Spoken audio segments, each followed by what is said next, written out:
So good day mga katropa. So ngayon magkakabit tayo ngayon ng relay. So relay to sa busina. To Shinagawa interrupter relay. So subukan natin dito sa aking motor, no. So yan, kinalas ko na siya. Ayan. Ito na lang sa busina na lang. Nga subukan muna natin yung busina ko, yung stock. Eh bali hindi pala stock yan. Ano yan? Bosch brand.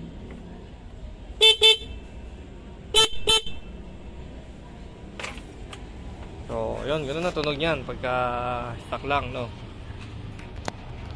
Okay, so ikabit na natin yung ating busina. So, ikabit na natin yung busina natin. Okay, tanggalin muna natin yung dalawang terminal na yan.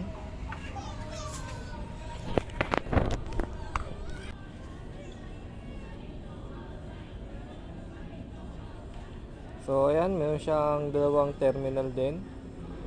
So, itong dilaw, yun yung ilalagay nyo sa busina. Tapos ito, yun yung sa terminal dito na ano, yung nakakabit sa busina nung umpisa. So, duktong lang yan. So, wala kayong wiring na gagawin dyan. Plug and play, kumbaga. Okay? So, okay, wala siyang itim. So, pula-orange. Yun lang siguro pag dudungtungin ko. Okay? Tapos yan, ganyan lang.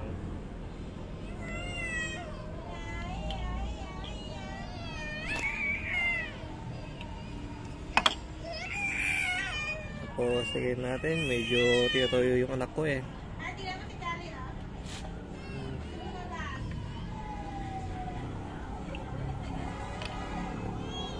So yan.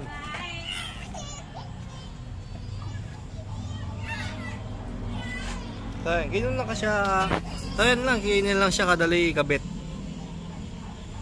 So, itong terminal dito, saka dito. So, yan. Subukan natin.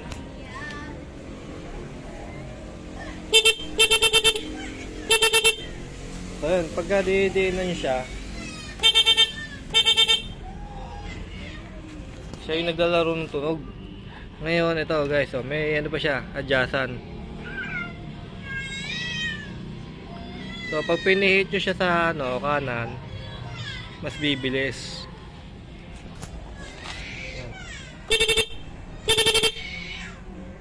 Ayan o.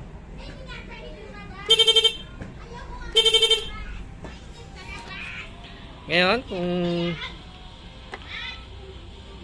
ipihit natin pa kaliwa naman, ayan. O, sagad na. Sagad na ha.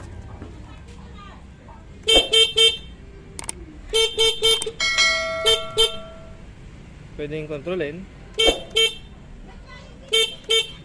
Pero pagka diniinan naman,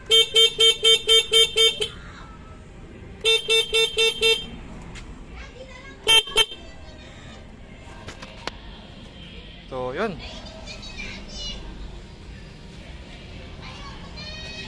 So yung napansin ko lang dito guys, kapag gumamit ka ng ganito tapos isasagad mo siya dun sa pinakamabilis na ano, basta yung mas mabilis ang cycle ng busina. Nang napansin ko, humihina yung tunog ng busina.